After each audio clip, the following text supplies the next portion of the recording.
Un jour, j'ai été convoqué par la direction d'Antenne 2, et la direction, je ne sais pas pourquoi d'ailleurs je dis la direction, pourquoi ce mot est féminin, puisqu'il n'y a que des hommes.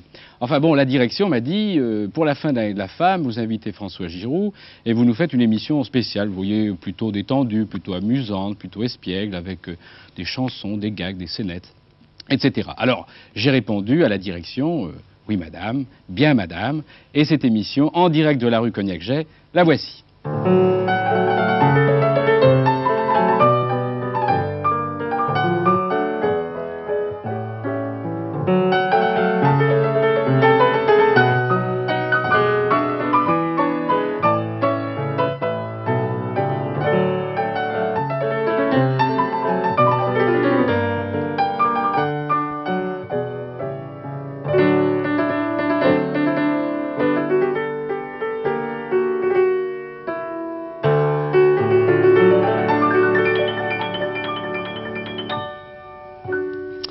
Madame le ministre, bonsoir.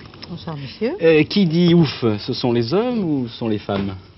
Ah, mais je vois que vous n'êtes pas du tout au courant. Non. Pas du tout. Vous ne savez pas la bonne nouvelle. Ah, vous allez nous la dire. Je vais vous la dire. Les Nations Unies, Mhm. qui ont inventé l'année de la femme, Oui. eh bien, elles viennent de décréter la décennie de la femme. 10 ans. Eh ben, pour une émission qui devait commencer dans l'amusement, Voilà. ça, alors, Si vous tous voulez, les hommes partent là. Si vous voulez, on revient le 30 décembre pourquoi- 1985. Pourquoi n'avoir pas décrété le siècle de la femme alors? Ah, mais le siècle, c'est pas mal Ouais. non plus. Alors, il y a une chose qui m'étonne beaucoup, c'est que les misogynes, au début de l'année de la femme, on n'en trouvait pratiquement pas. Enfin, ils se terraient comme des lapins. Et puis, à la fin de l'année de la femme, alors pas du tout. Alors, là, crânement, poussé fièrement, comme ça. on en rencontre beaucoup. Je pensais avoir des difficultés pour trouver des misogynes, et pas du tout. Il y en a Ah non, non, beaucoup. vous Comment ne trouverez expliquez-vous ça? jamais des difficultés pour dénicher Ah, au des début de l'année. misogynes. Ah non, Ils non. avaient ah un non, peu non, honte. Vous trouvez du pas au tout. début de l'année, non? Ah non, non, au contraire. Ah non, ils ont plutôt honte maintenant. Oui.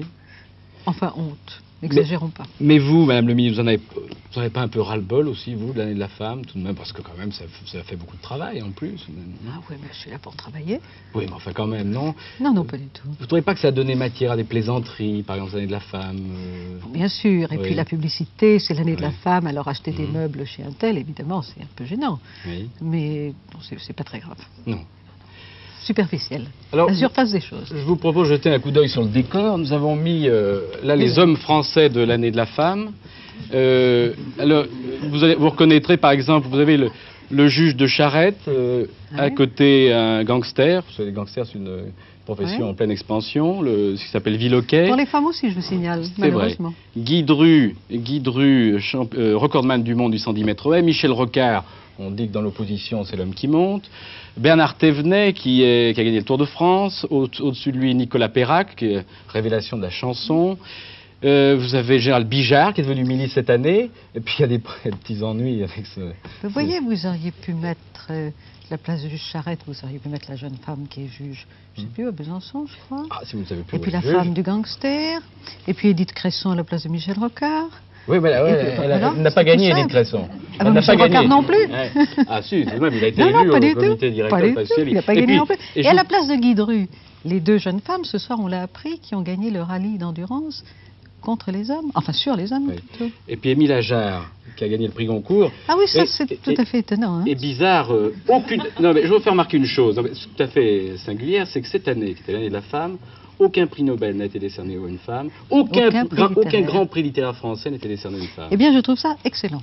Vous trouvez ça très bien? Je trouve ça très bien. Parfait. Parce Alors, que moins on parle des femmes, mieux ça vaut. Mais pas du tout, mais la littérature, il y a très très très longtemps que les femmes ont fait la preuve qu'elles peuvent s'illustrer dans la littérature.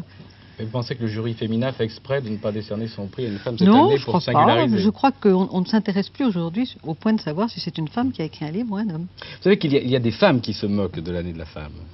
Ah, bien sûr. Bon, c'est normal. Écoutez, ça c'est l'attitude des persécutés. Mhm.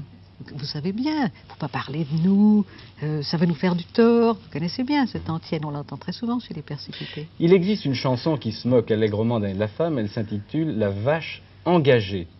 Alors, eût-elle été l'œuvre d'un homme, je ne me serais pas permis de l'inviter à ce soir. Mais il se trouve que cette chanson a pour auteur une femme. Il s'agit d'Anne Sylvestre. Mais c'est elle la Ah. vache? Ah non, elle Ah a bon? chanté. Non, vous allez l'entendre, vous allez l'entendre. Alors, C'est voilà, accompagné par Henri Droux, voici la vache engagée par Anne Sylvestre. Dis-moi, moi Germaine, sais-tu ça? Y a plus de raison qu'on le cache l'an prochain. Paraît-il qu'on va penser au problème des vaches. Les miennes se sont réunies dans un sursaut d'indépendance et m'ont fait part de leurs soucis, m'ont exposé leurs doléances. Les vaches ont une âme aussi, c'est le laitier qui me l'a dit. À l'heure de donner leur lait, elles endurent un supplice, la machine à traire leur fait aux mamelles des cicatrices.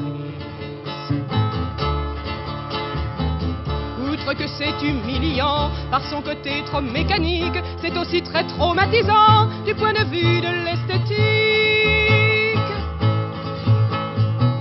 Les vaches ont une âme aussi, c'est le laitier qui me l'a dit.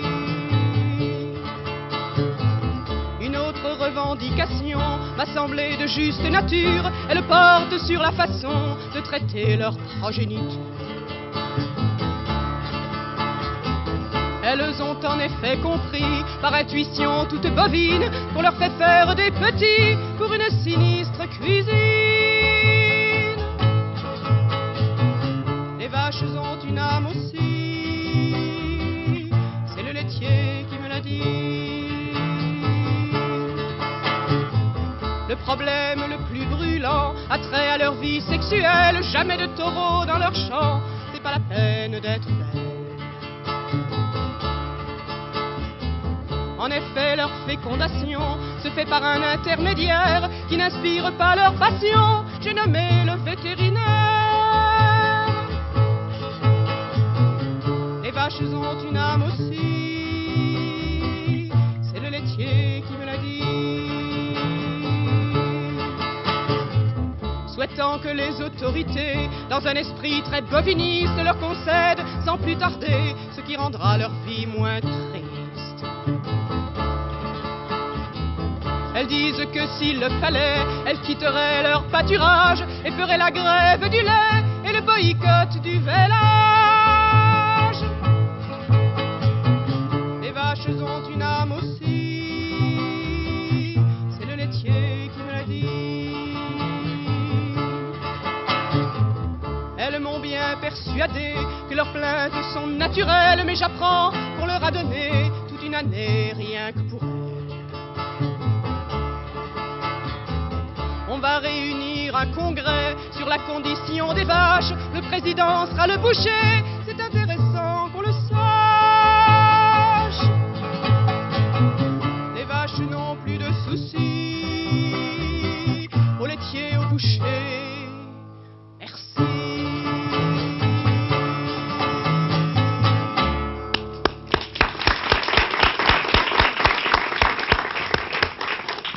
Je vois que vous n'applaudissez pas, Madame le Ministre. Ah non, j'ai entendu des meilleures chansons d'Anne Sylvestre.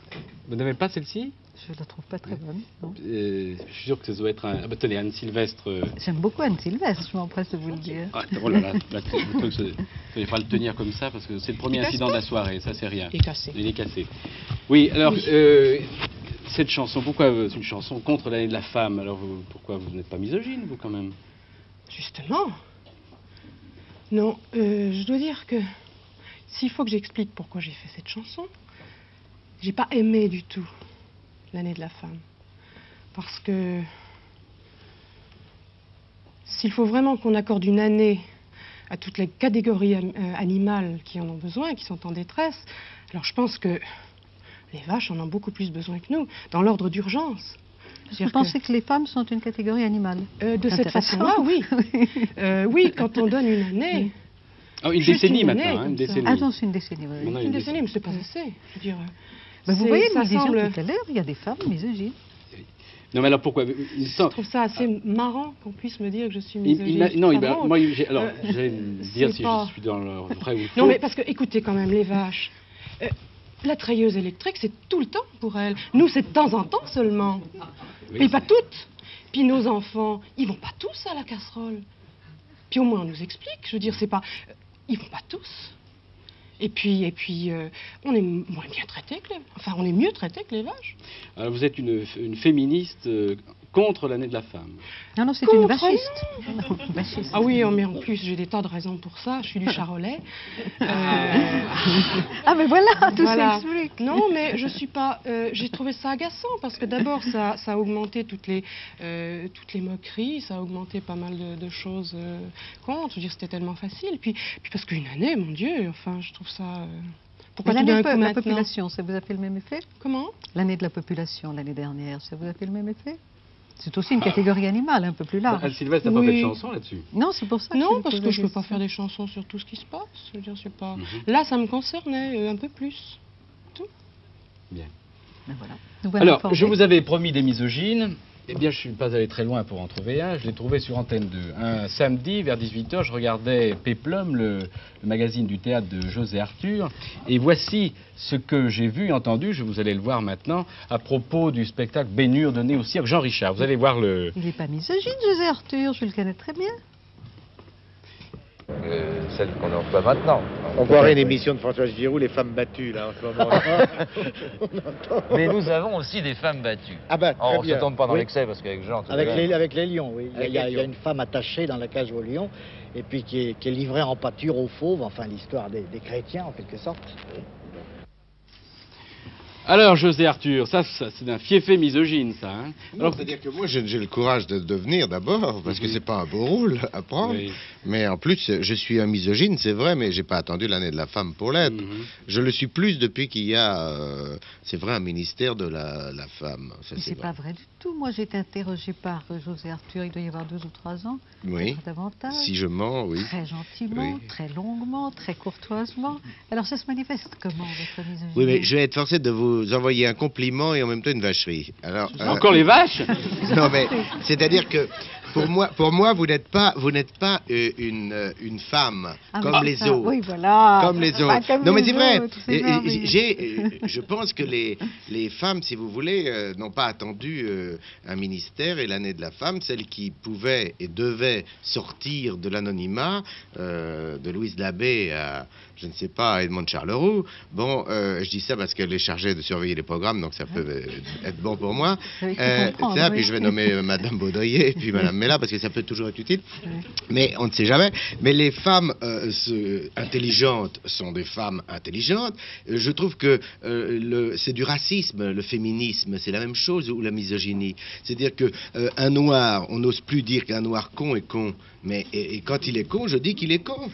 Une femme qui est bête, pour ne Ouais, pas ouais, dire je le comprends féminin, très qui est bien. remarqué, pas beau. On Ouais. peut dire un homme est con, une femme, le féminin, je trouve ça pas très joli. Alors, Vous avez une sensibilité excessive. non, mais c'est vrai. D'abord, ça me choque, par exemple, qu'on soit forcé de dire Madame la ministre. Non, non, Le ministre. Non, mais justement, qu'on soit forcé de dire, je me trompe, c'est vrai, mais c'est pour dire, on devrait dire Madame la ministre. Et alors moi, si je comprends bien, je suis votre bonne, entre guillemets, femme, comme vous avez un bon nègre, un bon juif, un bon... Non, mais communiste. vous êtes pas la seule. Moi, Ah, j'étais non, le non. premier outré que Marie Curie ne puisse pas voter et son jardinier pouvait le faire. J'étais le premier à ça. Dès que je l'ai su, ça m'a outré et toujours. Mais pour moi, Oui, parce que la seule cool. en tournée, par exemple, de Regardez. théâtre, les femmes seront l'égale de l'homme quand elles porteront leurs valises. Pour moi, Ah, mais c'est. c'est pas ça du tout. Ah, vous n'y êtes pas du tout. Ah, mais je suis pas du tout, mais si, je suis là déjà. Ah, non, ah, non, vous C'est n'y déjà êtes pas mal d'être là. C'est très agréable qu'un homme vous porte Non, mais- votre valise. Et moi, je trouve qu'il n'y a aucun inconvénient à rendre un service ménager quelconque à un homme. Mais moi, je sais faire C'est la pas- cuisine, je C'est pas à recoule ce des niveau que boutons. ça se situe, Oui. l'égalité, Ah, ou non, plutôt mais évidemment. l'équivalence. Oui, non, mais je sais d'ailleurs, je crois que le problème est toujours un peu mal posé parce que je veux pas être trop sérieux, parce que je veux pas être Non, non, cynique. non, non. Mais, Ce soir, nous ne sommes pas non, sérieux. on n'est pas sérieux. Mais disons que c'est plutôt un problème, alors sérieusement, politique, social et économique. Alors quand Voilà. on l'aura réglé, quand on Voilà. aura éduqué la Ouais. femme et éduquer l'homme dans le sens de la différence intéressante et complémentaire, moi je serais tout à fait d'accord. Vous voyez, il n'est pas misogyne du Mais tout. si je suis misogyne, de la façon dont on le présente maintenant. Parce que moi, je ne m'endimanche pas le dimanche. J'ai pas attendu qu'il y ait une fête des mères pour aimer ma mère. Et je refuse que... D'ailleurs, vous verrez que le ministère va changer. Avant, bon ça s'appelait ministère de la guerre, par exemple. Maintenant, c'est ministère des armées. Et vous Oui. verrez qu'un jour, il va y avoir la même mutation. Parce que ça va gêner. Mais José Arthur, si vous étiez marié avec François Giraud, comment se manifesterait votre misogynie à son égard? Eh ben moi, vous savez, sérieusement, Oui. je serais un peu furieux parce qu'elle aurait une place supérieure à la mienne. Ah, ben voilà. Mais Là, là, il est c'est- vraiment misogyne. Hein. Voilà, vraiment misogyne. Moi, je vais vous dire une chose. Et alors moi, j'aurais pas osé. Vous voyez où nous en serions. Je serais en train de lui repasser ses chemises. Ah non, non, parce que vous pourriez simplement continuer à faire ce que vous faisiez. C'est-à-dire quand vous écriviez, moi j'ai lu des livres de vous, avant Si je mens, j'ai lu Tout Paris, par exemple. Il y a très Récemment, je viens de le longtemps, oui. relire Il y a avant de très vous voir, longtemps, les oui. 2 volumes. Oui. Et à 96 portraits, Oui. il y a 26 portraits de femmes. Quand vous Oui, écriviez c'est ça. normal. Et vous preniez beaucoup d'étrangères en plus parce qu'il n'y en avait pas tellement. Alors je vous ai J'ai entendu... pris les femmes qui avaient. Mais à oui, mais l'époque. quand je vous ai entendu tout à l'heure faire des critiques sur les photos, je disais que vous avez fait quelque chose de très grave, vous, François Giraud. Vous ne saviez pas les noms des femmes. Mais il s'est passé beaucoup de choses. Non, mais vous ne depuis saviez cette pas les noms époque. des femmes qui devaient remplacer. Vous Mais au disiez la contraire. femme de Villoquet. Vous disiez, il y a juste Ah, mais pas Cresson, du vous avez dit le tout. nom. Mais La pas championne du tout, qui Pas du tout, pas du tout. Vous savez les noms de ceux qui pourraient remplacer Ah, mais vraiment naturellement. Ouais. Je ne sais pas le nom des 2 jeunes femmes qui ont gagné le rallye. Parce J'ai que remarqué. Ce soir, J'ai noté. la dépêche est tombée, je n'ai pas regardé. Mais les autres, Vous bien savez, on a sûr. préparé ces panneaux depuis 15 jours, hein. Même un mois, Oui, compte tenu voilà. de la grève. Mais alors, si vous seriez marié à ce misogyne-là, quel conseil pratique, je sais pas, vous pourriez donner aux femmes qui Qui justement sont se mariés marient avec un des misogyne. Ah, mais je crois qu'elles aiment ça. N'est-ce pas? Parce que, quand même, au moment où on marie, on choisit. Oui. Alors, ça se voit tout de suite, un misogyne. Alors, il y a peut-être des femmes qui aiment les misogynes. Enfin, moi, je suis tout à fait tolérante. Vous savez, il faut laisser les gens bien libres de mener leur vie comme ils veulent. On dit que les misogynes sont les meilleurs amants. Est-ce que c'est vrai? N'en ayant jamais fréquenté, je suis incapable de vous répondre. Alors, Bon, alors voici donc... auront les chiens. Je vous ai donc présenté un fiefé miso de la radio et de la télévision. Je vais vous en présenter 3 autres maintenant. Aïe, aïe, aïe, aïe. Oui, c'est ça. Interviewé par Anne Sinclair et sur des images de Dominique Page, vous allez donc voir tous ces 3 fiefés misogynes de la radio et de la télévision, le président Marcel Julien, Pierre Bellemare et Jacques Martin. Mais où suis-je tombée? J'ai eu entre les mains une photo édifiante de vos collaborateurs. Vous êtes entouré de 18 hommes et il y a une seule femme. Alors c'est une proportion qui vous paraît juste? Non, parce que c'était pas prévu du tout qu'il y ait une femme. Je me demande encore qui c'est. On a beau fermer les portes, on a beau essayer de travailler sérieusement, il y a toujours un accident. C'est une boutade ou c'est plus profond que ça? Non, c'est pas plus profond que ça. Dès que vous parlez à une femme, elle vous reproche de travailler avec un harem autour de vous. C'est vrai. Dès que vous parlez à un homme, d'enfant, c'est une idée de Bernard Pivot de dire que j'étais un misérable, un misogyne. Non, c'est flagrant sur la photo. On voit Marcel Julien, patron de chaîne, 18 hommes autour de lui. Ben, je vous propose une chose, on fera une photo de la femme toute seule. Et vous verrez comme ça, on lui redonnera sa dignité. Est-ce que l'année de la femme vous a appris à regarder les femmes différemment que vous n'y regardiez avant? Non, écoutez, on regarde depuis l'enfance les femmes avec une terreur émerveillée, à mon avis. On sait très bien qu'on est des oiseaux piégés, et c'est merveilleux, mais... Donc, en vieillissant, on regarde toujours, mais on ne comprend toujours pas. D'abord, vous les regardez ou vous les écoutez? Bah écoutez, Quand je vous veux voyez pas être une méchant, femme. mais c'est quand même plus agréable à écouter qu'à regarder qu'à écouter. Et l'année de la femme, pour vous, ça a changé quelque chose ou pas? Vous l'avez ressenti comment? Pas du tout. Vous me disiez tout à l'heure qu'une année de quelque chose, c'est toujours dangereux. C'est pour ça que j'ai fait attention. Parce que c'est toujours dangereux pour les gens qu'on commémore. Vous voyez, quand on vous dit c'est l'année de Napoléon, vous ne pouvez plus supporter une abeille. Quand on vous dit que c'est l'année de la commémoration de la guerre de 14-18, vous ne pouvez plus supporter quelqu'un qui a des médailles, parce qu'on en voit trop. C'est terrifiant de commémorer. Quand on commémore, on ne rend pas service. Alors moi, j'ai toujours pensé qu'il fallait avoir une pudeur à l'égard de l'année de la femme. D'abord, pudeur est un mot essentiellement féminin, et qu'il fallait le traiter comme si on l'avait oublié, ce qui était la façon de commémorer en silence, comme les grandes commémorations. Alors, vous avez payé votre tribut cette année, vous allez vous venger l'année prochaine? Non, Plus parce de femmes non, puisqu'il y en avait une, on va pas la tuer, parce qu'alors quand même, faut quand même pas, on n'a pas cette férocité, il y en avait qu'une dans la photographie. Si on est encore là l'année prochaine, on fera une autre photo avec une femme, peut-être une autre, parce qu'on se sera peut-être lassé. Vous êtes toujours flanqué de vos habituels camarades de régiment, comme les Roulants, comme Jean-Marc Epinou par exemple. Il n'y a jamais de femmes dans votre équipe, pourquoi? Ah si, il y a des femmes. Pas sur le devant de la scène. Non, non, parce qu'il est très difficile de trouver une femme animatrice. Vous en êtes un bel exemple, cher ami, mais c'est difficile. Et vous n'avez pas peur qu'elle vous prenne la vedette? Ça n'a rien à voir avec ça? Oh non. On a remarqué que lorsque l'on voit les entrées de cinéma, en général, c'est quand même la vedette masculine qui fait les entrées davantage que la vedette féminine, sauf cas d'exception comme Madame Bardot à une certaine époque. Mais finalement, la carrière masculine est plus longue. Et vous n'avez pas l'impression qu'un sourire ajouté aux moustaches de Jean-Paul Rouland serait plus agréable? Si, sûrement. Ah si, sûrement. Seulement, c'est très difficile, encore une fois, à trouver. Il y a quelques animatrices. Ça ne me semble pas totalement un métier féminin. Vous avez l'impression que les femmes ont de facilité ou de difficulté à travailler avec vous? Oh non, les femmes qui travaillent avec moi sont très contentes de travailler avec moi. Non. Vous n'êtes pas un homme misogyne? Oh, j'en sais rien. Il est plus facile d'être ami avec un homme qu'avec une femme, c'est certain, parce qu'on ne sait pas très bien où il faut que s'arrête l'amitié, n'est-ce pas? Alors qu'on le sait avec un homme, à moins d'être un peu particulier. Vous avez un ton un peu boy scout quand vous parlez aux hommes. Vous parlez aux femmes sur un ton un peu différent. Est-ce que c'est de la déférence? Est-ce que c'est au contraire un ton un peu plus cassant? Vous n'êtes pas conscient de ça?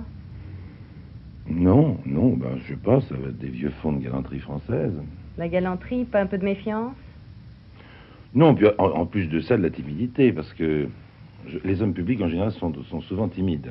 Au terme de cette année de la femme, est-ce que vous avez l'impression que vos collaboratrices sont plutôt plus contestataires, que vos candidates sont plutôt plus nombreuses ou que votre femme est plutôt moins docile? Moi, je trouve que ça n'a strictement rien changé. Je suis très franc, je ne sais pas très bien à quoi ça a servi l'année de la femme. Bien. Vous l'avez pas senti passer? Non, pas du tout, absolument pas. On a vu un dimanche une femme dans l'équipe du Petit Rapporteur et puis elle a disparu. Elle vous a pas supporté? Absolument pas. C'est une journaliste qui voyage énormément et qui est appelée très souvent pour son métier à l'autre bout de la terre. Et comme je la comprends, lorsqu'elle me dit « je vais faire un petit sujet à Rio ou un autre à Dakar ». Et pourquoi vous ne l'avez pas remplacé? Parce qu'il est très difficile et c'est pas du tout... Je pense que notre métier est vraiment un métier d'homme. Vous savez pas travailler avec une femme? Écoutez, j'ai toujours peur, nous prenons de tels risques pour faire nos sujets que j'aurais toujours peur qu'il arrive un accident aux femmes. Vous répondez à 2 annonces matrimoniales, l'une qui serait rédigée comme ça, veuve catholique fortunée, recherche du mariage, etc. Et l'autre qui serait jeune mère célibataire, mannequin très affectueuse. Je prendrais les veuves catholiques, parce que vu leur formation, ce sont des grandes vicieuses. Ça, c'est profondément misogyne, quand Absolument même. pas, j'ai été élevé chez les jésuites. Alors chez les sœurs, je sais ce que c'est. Nous sommes préparés à des nuits voluptueuses. Cette année de la femme, vous l'avez traversée dans la plus totale indifférence? Non, pas du tout, mais enfin je crois qu'elle a été accueillie dans la plus grande indifférence. Non mais vous? Vous savez, c'est une idée des femmes, le téléphone. C'est une idée des femmes de s'imaginer qu'on vous traite comme des choses. C'est exactement comme si, je disais, vous nous prenez souvent pour des machins, à rapporter de l'argent en fin de mois, nous ne sommes bons qu'à cela. Je me demande dans quel esprit on a pu envisager, enfin on a pu inventer cette espèce de faux problème. C'est un faux problème. Pas de problème féminin. Je ne considère qu'il n'y en a pas. Madame le ministre, que pensez-vous de tout ça? Ah, je les trouve merveilleux. Mais je dois dire que je suis assez d'accord avec Marcel Julien. Anne Sinclair est beaucoup plus agréable à regarder que ces 3 messieurs. En particulier le dernier qui n'était pas très joli, il n'était pas rasé. Et même que les 2 autres. Et elle est aussi agréable à entendre, de mon point de vue. Donc c'est la femme que vous préférez, là. Parmi les 4 personnages que nous avons vus, c'est très nettement la femme. Ah, écoutez, pour le côté esthétique, la question ne se pose pas. Oui, mais il n'y a pas seulement l'esthétique qui compte. Et pour le reste, je la trouve une très très bonne journaliste. Oui. Moi, j'ai noté des petites choses. Vous voulez défendre vos confrères? C'est pas ça, mais j'ai noté des choses. Moi, ce qui m'amuse, c'est Marcel Julien a dit qu'il valait mieux voir une femme que l'entendre. Je vous ai vu tiquer, Madame le ministre. Je trouve ça assez drôle quand je pense au nombre d'hommes que je n'ai pas le courage d'entendre. Oui. N'est-ce pas? Il y a des imbéciles dans les 2 camps. Je le reconnais très volontiers. Vous prenez mon texte. Là, oui. Et puis, la pudeur, est-ce que c'est une qualité essentiellement féminine? Je connais des hommes je ne pudiques. vois aucun inconvénient à considérer que c'est une qualité féminine. En tout cas, c'est une qualité plaisante chez les femmes, dirais-je. Et puis alors, l'année, justement, a l'air d'irriter tout le monde. Le fait qu'il y ait eu une année. C'est drôle, c'est drôle, non? Vous savez qu'au Japon, il y a eu une année en même temps qui s'écoule, enfin qui se termine demain. L'année dans le monde entier? Non, c'était l'année de la carpe au Japon. Non. Je vous jure que c'est vrai. Et en Chine, c'était l'année du cochon. Non, c'est tout à fait autre chose. D'abord, c'est pas le cochon, je crois que vous vous trompez. Oui, et ensuite, c'est parce qu'en Chine, ce que nous appelons ici les signes du zodiaque, ce sont les animaux. C'était l'année du lapin, si je suis bien informée. Écoutez, je n'oserais pas parier, mais je crois. C'était l'année du lapin. Et nous sautons maintenant dans une autre année. Mais Madame le ministre, vous êtes passé à l'agriculture, c'est pas possible. Non, mais vous savez, d'un ancien métier, j'ai gardé l'habitude du goût de l'information exacte. Mais vous pensez que, comme le dit Jacques Martin, que c'est un métier dangereux pour les femmes, ce métier soit de faire rire des gens, soit d'être journaliste? Je crois que c'est plutôt dangereux pour les hommes, parce que si elles y étaient très bonnes, en effet, elles deviendraient concurrentes. Je remarque quand même un phénomène qu'aucun de ces messieurs n'a l'air d'avoir remarqué, c'est que cette année, les femmes ont fait une irruption en force à la radio, où elles sont excellentes, et même à la télévision, puisque si je ne me trompe, sur la 2e chaîne, une femme ravissante et très agréable à entendre, qui s'appelle Hélène Vida, présente un journal à 6h30. Eh bien, ça n'était jamais arrivé l'année dernière. Est-ce qu'il existe des femmes chirurgiennes? Il en existe très peu. Oui. Alors nous en avons trouvé une. Vous allez la voir bientôt. J'appuie sur ma petite pédale dans 10 secondes. Physiquement très c'est José Dayan qui l'a trouvé. Oui, c'est un film qui a été réalisé par José Dayan. José et E. Hein, attention, c'est pas. Hein.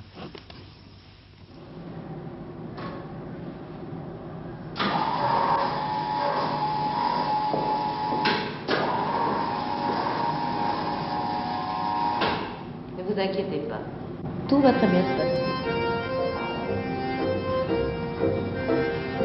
J'espère.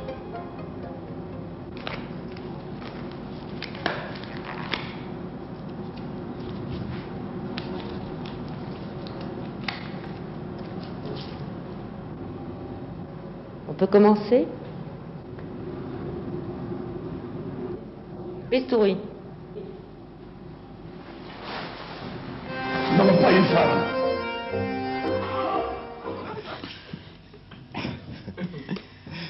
Ah, on n'entend pas le son. Qu'est-ce qui se passe? Ah. C'est Julien? Oui, c'était Julien qui était sur le billard, non? J'ai pas reconnu. Ah, c'était moi Julien? je crois, oui. Moi j'ai cru que c'était Coluche qui partait au courant. Oui, alors, je ne sais pas si les téléspectateurs ont entendu, le monsieur criait « Non, pas une femme, non, pas une femme ». Oui, c'est pour ça, absolument. Donc vous pensez que c'était un... Je crois, oui, oui. Il mais même on aurait compris. Hein. Mais on pourrait demander à José Arthur s'il se laisserait ouvrir le ventre par une femme. Ni par un mec. Hein? Comment? Ni par... Exactement. Non, mais si vous deviez y passer. Ah, bon, si vous deviez y passer. À tout hasard. Si je devais y passer, la formule est bonne. si je devais y passer, là, je préférerais une femme quand même pour que la dernière vision soit une femme. Ah bon, donc vous mais non, mais parce qu'il y a un malentendu très grave, et là je voudrais rétablir ça, c'est que les misogynes, c'est très curieux. Jean-Pierre Darras dit une chose qui est très drôle, il dit que quand on regarde les femmes, quand on aime les femmes dans la vie, on les observe. Et quand on les observe vraiment, on a tendance à devenir un peu misogyne. Donc par définition, si on est misogyne, c'est qu'on aime les femmes puisqu'on les observe.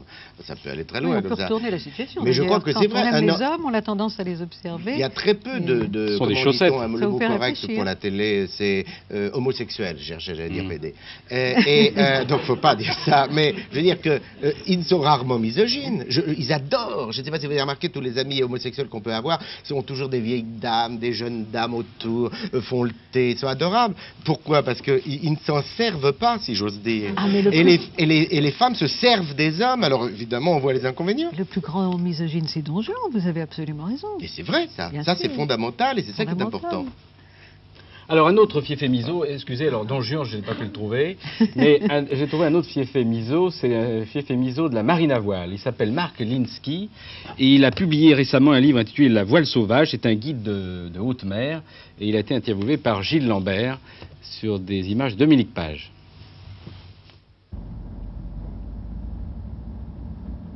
Les hommes arrivent avec leurs femmes sur la panne, qui les accompagnent. Et on sent qu'ils ont envie de monter à bord tout de suite, très vite. Ils leur disent, on sent presque, lâche-moi le pull, quoi, il faut que j'embarque. Et puis il y a les femmes un peu éplorées sur le quai. On part, ils vivent pendant une semaine une vie de liberté totale, sans leurs femmes, sans rien. Et quand on revient au port, le dernier jour de stage, leur femme est à nouveau sur la panne, et de loin ils la voient, et on voit le masque qui revient. Toute cette explosion qu'ils ont eue d'aventure pendant une semaine, de liberté, de tranquillité, qu'ils ont tout oublié, paf, ils revoient les problèmes matérialisés par leur femme qui est sur le bout de la panne. Alors ça, je vous dis que c'est régulier et beaucoup foutent le camp pour être débarrassés de tout ce qui concerne la Terre, y compris les femmes.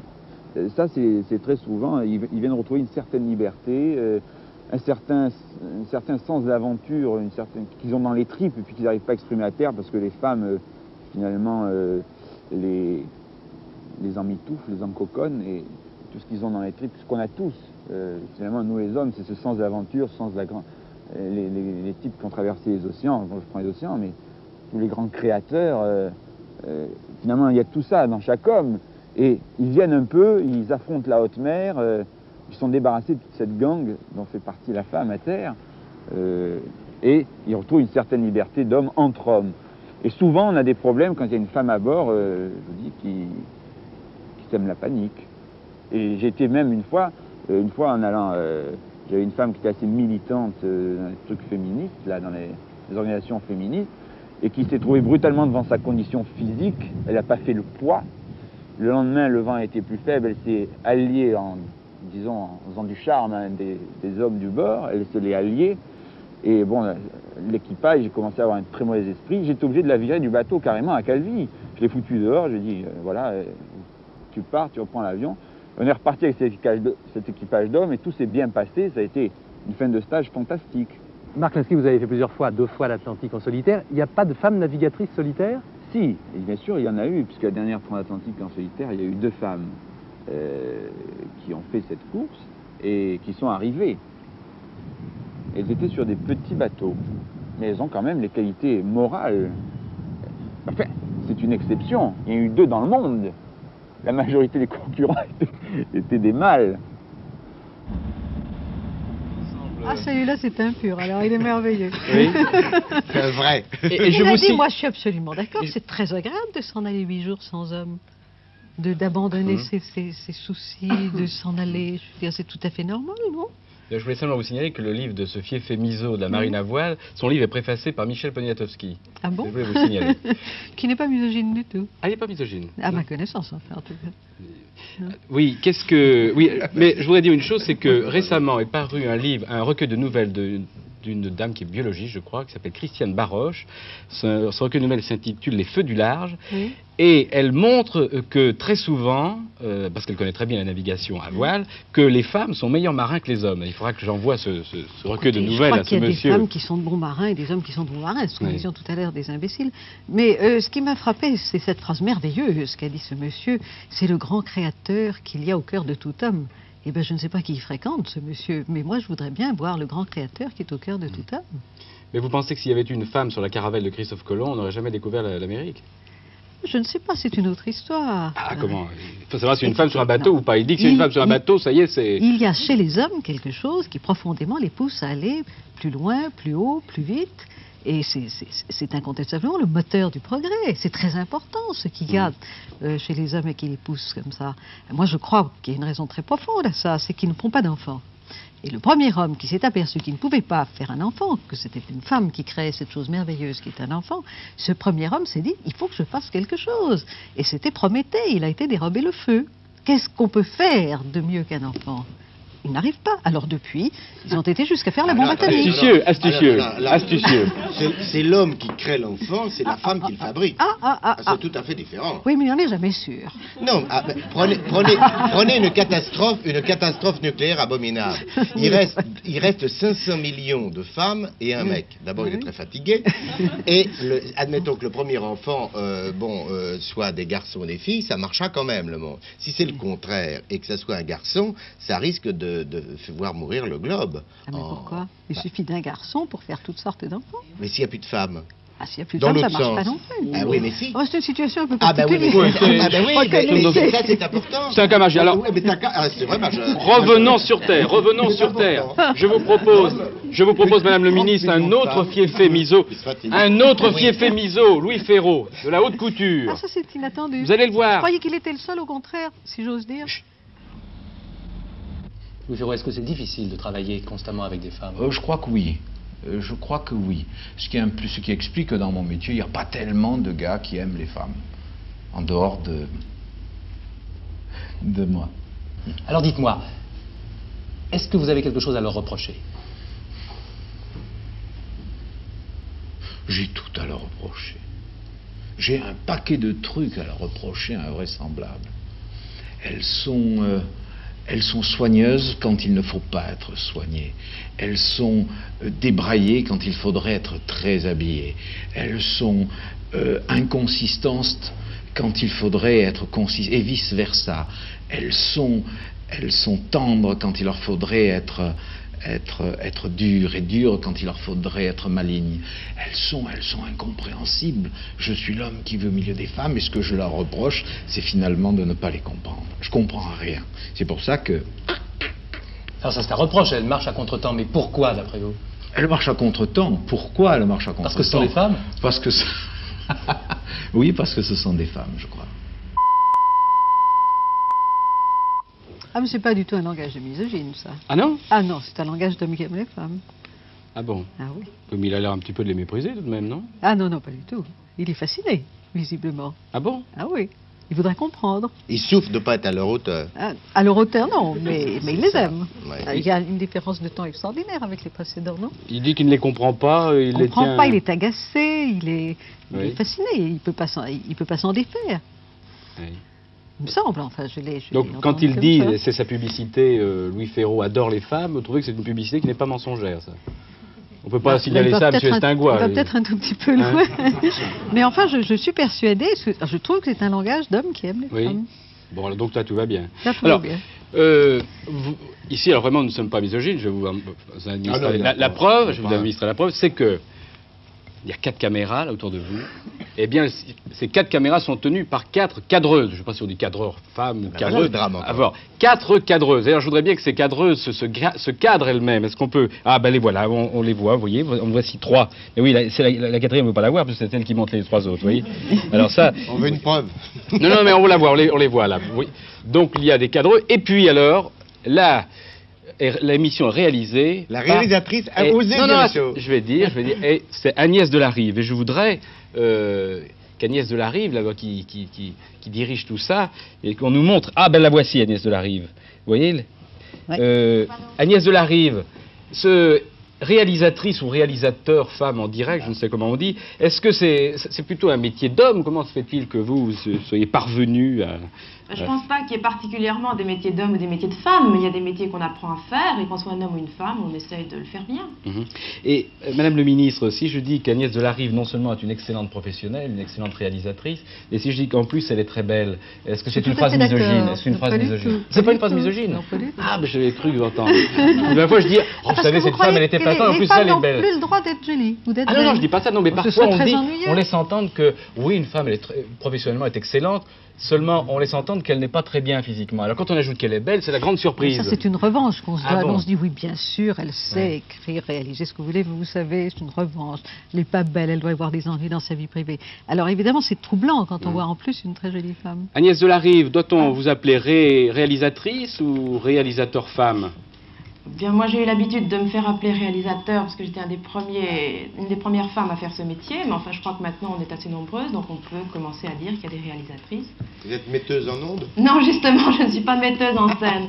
Alors expliquer ce qu'est un réalisateur, déjà c'est compliqué, mais devoir expliquer qu'une réalisatrice est une femme metteur en scène, ça complique encore beaucoup plus les choses. Nous avons là sur le plateau Maurice Chaplin qui est un expert, parce que Maurice Chaplin est un grammairien, un éminent grammairien, et alors il parle très très bien le français. Et alors, Maurice Chaplin, est-ce qu'on doit dire monteuse, monteur-homme? C'est un problème qui n'a l'air de rien, qui est extrêmement grave. Parce que derrière la féminisation des noms masculins pour les métiers autrefois, au XIXe siècle, occupés par les hommes, qui sont de plus en plus occupés par les femmes, et personnellement je trouve ça très bien. Eh bien, il y a un problème, non pas du tout, je tiens tout de suite à préciser dans cette émission, je ne suis pas misogyne, je suis antiféministe, ce qui est une nuance. C'est-à-dire que par amour des femmes, je suis contre celles qui ont tendance parfois à les ridiculiser dans leurs manifestations. Moi j'aimerais mieux vous entendre parler de grammaire. Voilà. moi je suis ravi de vous entendre. Parce que sur la grammaire, je suis sûre que vous êtes très compétent. Alors en grammaire, psychologiquement, j'ai lu votre interview dans Marie-Claire, François Giraud, avant de venir ici, je sais ce que vous pensez des dames du MLF, n'est-ce pas? Et vous en pensez du bien, mais avec des nuances, n'est-ce pas? Alors moi, je suis comme vous, je mets des nuances. Alors, au point de vue psychologique, je suis de l'avis de gens, comme de grands linguistes, comme Ferdinand Bruno, comme Albert Doza, qui avait la rubrique du Monde, n'est-ce pas? C'est qu'il est absolument inadmissible de penser que les conquêtes du féminisme ne soient pas marquées par une conquête du féminin dans les noms de métiers. Il n'y a pas de raison. Et par hommage aux femmes, je vous appellerai moi Madame la ministre, et non pas moi aussi. le ministre. Il faut dire la ministre. Et c'est absolument normal, car on dit... Jusqu'à la fin, Madame la ministre. Une femme qui est sous-secrétaire d'État, on dit que c'est la sous-secrétaire d'État, que c'est une sous-secrétaire d'État. Secrétaire d'État. C'est les secrétaires d'État. On dit la secrétaire d'État, c'était Vous voulez humilier une femme? Pardon, autrefois c'était comme ça a été comme ça. Dès qu'il y a eu des femmes qui ont été dans ces postes-là, il y a des années, c'était comme ça. Et on a fini par masculiniser. Pourquoi? Parce qu'il y a des femmes, à partir du moment où on s'occupe d'elles, où elles arrivent en ce moment, tout de même, enfin, et c'est bien leur droit, n'est-ce pas?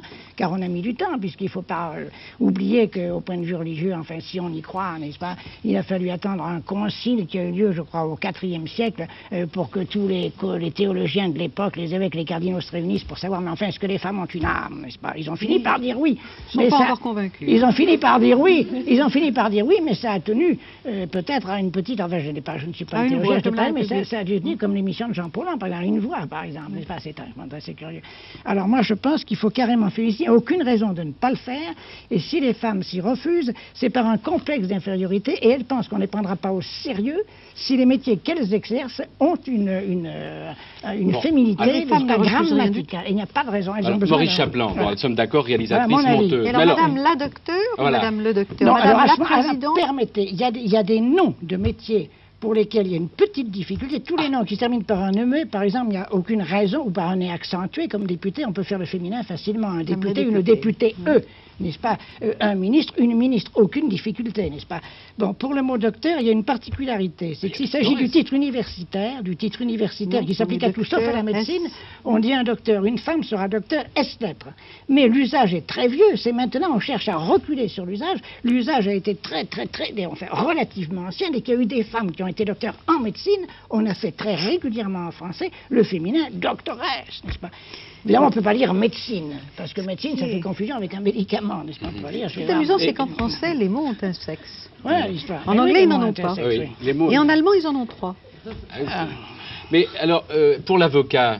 Alors l'avocat, on dit avocate, c'est absolument naturel. Oui, mais on dit maître. Alors qu'est-ce qu'on dit Alors ça, c'est assez particulier, parce qu'à partir du moment où on dit maître, on ne peut pas dire ma chère maîtresse à une avocate. Voilà. Sauf dans les circonstances assez particulières, n'est-ce pas? Voilà. C'est rare tout de même. Voilà. Alors mon cher maître, bien entendu, n'est-ce pas? On peut ça fait très très vaudeville. D'ailleurs, on peut imaginer un fait d'eau, n'est-ce pas? On voit un monsieur qui est avec une dame qui est avocat, n'est-ce pas? Qui dit ma chère maîtresse, sa femme entre, il dit mon cher maître, n'est-ce pas? Et il passe du féminin au masculin, ce qui remet les choses en place. Les Anglais viennent d'instituer maintenant un certain nombre de changements dans leur langue qui sont relativement faciles en anglais. Officiellement, maintenant en Angleterre, on ne peut plus dire, par exemple, chairman. On doit dire chairperson. On ne peut plus dire fireman, pompier. On doit dire fireperson. C'est relativement facile. Comme ça, bien sûr. Oui, relativement facile. En anglais, c'est très facile. Et il y a tout un dictionnaire qui a été fait à l'usage des auteurs d'une très grande maison d'édition qui s'appelle McGraw-Hill.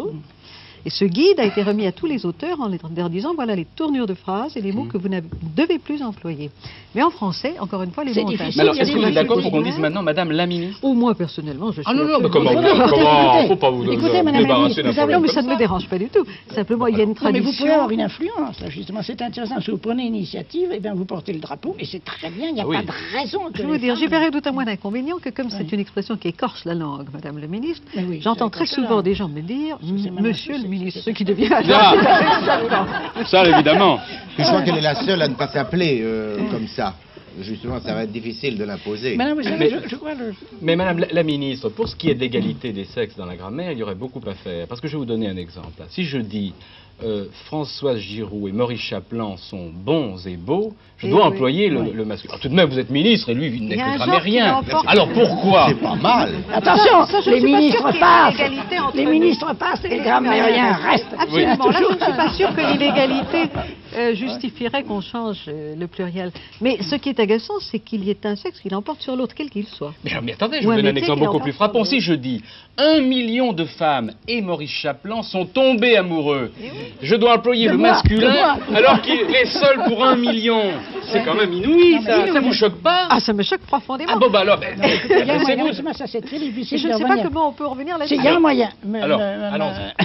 Madame la ministre, il y a quand même, à mon avis, un moyen, n'est-ce pas? Il faudrait me donner ça à votre confrère de votre... Je ne peux pas l'appeler votre consoeur, votre confrère de l'éducation nationale, n'est-ce pas, Monsieur Abi?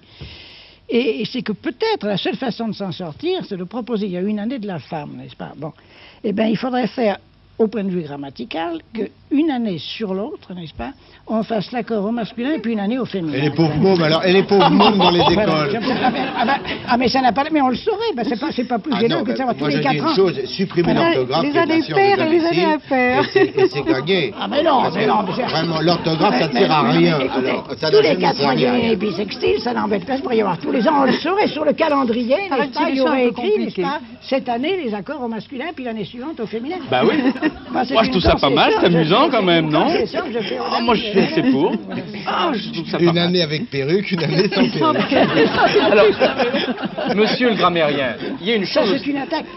Là, je proteste. Et pas objection, mon président. Ça, c'est une attaque ad hominem. On ne devrait pas les admettre, n'est-ce pas? Ah non. Dans une émission de cette tenue Non, ça c'est très important parce que justement, je voulais le placer. D'ailleurs, si j'étais en Angleterre, ça n'aurait pas d'importance. C'est que les femmes, voilà. Vous voyez ce qui se passe quand on laisse les hommes ensemble? Mais non, c'est incroyable. Mais voyez, moi je vais vous appeler François Giroud, ça j'ai gagné du temps. Et là, je suis sûr que vous appelez pas François Giroud. Je trouve que les femmes, entre autres, le jour où elles accepteront d'être chauves et de trouver ça élégant et distingué. Mais il y en a beaucoup qui le sont, j'en connais. C'est très rare. Ah non, mais pas du tout. Médicalement, non, médicalement, c'est beaucoup plus rare. Mais pas du tout. Mais vous êtes grammairien comme vous n'êtes pas tout vif. Il veut être tout, il veut être milite, il veut être tout vif. Vous êtes grammairien. Peut-être qu'il veut être femme. Et il est chaud en plus, et il me sert à mon exemple. C'est que les hommes, maintenant, mais ce qui est très grave, non, mais il y a un point de vue psychologique qui est très grave à mon avis, c'est qu'actuellement, nous allons vers une évolution où les femmes, n'est-ce pas, se masculinisent de plus en plus, n'est-ce pas, quand elles occupent un poste, veulent qu'on en parle au masculin, n'est-ce pas. Maintenant, elles s'habillent, non mais c'est un fait, ça, non, pratiquement, les femmes... Personne ne veulent rien du tout. Non, mais ça se passe parce qu'elles le veulent, une doctoresse, t'aimes pas trop qu'on appelle doctoresse, ça c'est un fait, moi je n'en sais rien, j'ai pas fait d'enquête personnellement, n'est-ce pas, mais je vous reflète ce que j'ai sur les gens qui ont fait des enquêtes sur la question, je n'invente rien en vous disant ça, n'est-ce pas. Donc il y a une tendance à donner des noms masculins au métier féminin, les femmes ont tendance à se faire des silhouettes un petit peu masculines, maintenant si vous voulez, pour résumer très vite, les femmes ont des poches, par exemple, les femmes ont des poches, non mais pas... Écoutez, moi je trouve les femmes ravissantes en ce moment, très bien habillées, avec de longs cheveux qui leur tombent jusqu'aux genoux. Ah mais moi je trouve ravissantes, quelle que soit la façon dont elles sont habillées ou déshabillées d'ailleurs, mais ça c'est... Mais elles ont maintenant des poches, n'est-ce pas, elles ont maintenant des poches, et les messieurs maintenant ont des sacs à main.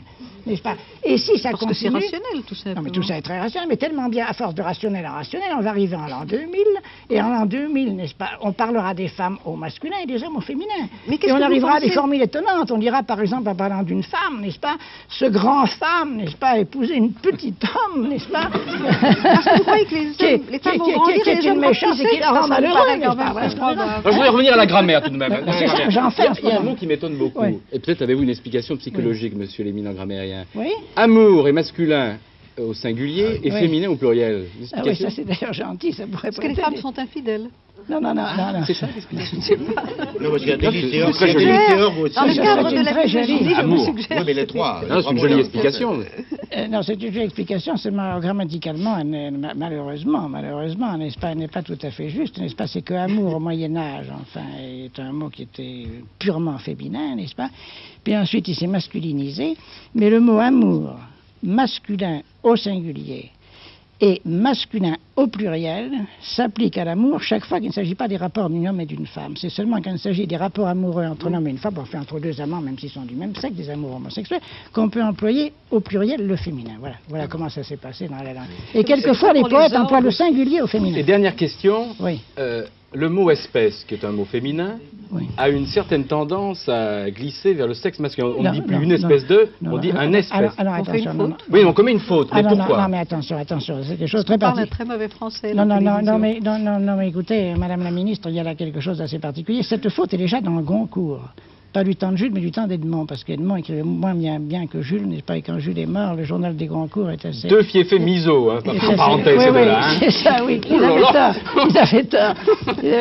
Et alors on trouve un espèce dans le journal des Goncourt, mais le phénomène est quand même explicable, c'est-à-dire que le mot espèce est un mot féminin, n'est-ce pas, mais comme on l'emploie toujours dans des tournures comme une espèce de, n'est-ce pas, ça veut dire quelque chose qui certain, n'est-ce pas. Alors ça a fini par s'adjectiver, et ce mot, bien qu'étant un substantif féminin, finit par être confondu avec un adjectif comme certain, n'est-ce pas, et prend le genre du mot qu'il détermine, en somme, du mot suivant, du second mot. Alors on dira, n'est-ce pas, un espèce d'imbécile, s'il s'agit d'un homme, et une espèce d'imbécile, s'il s'agit d'une femme. On dirait une espèce de femme. Est-ce qu'on dit une grammairienne? C'est très curieux, c'est parce que le mot grammairienne, en effet, est dans les dictionnaires, le mot historienne n'y était pas.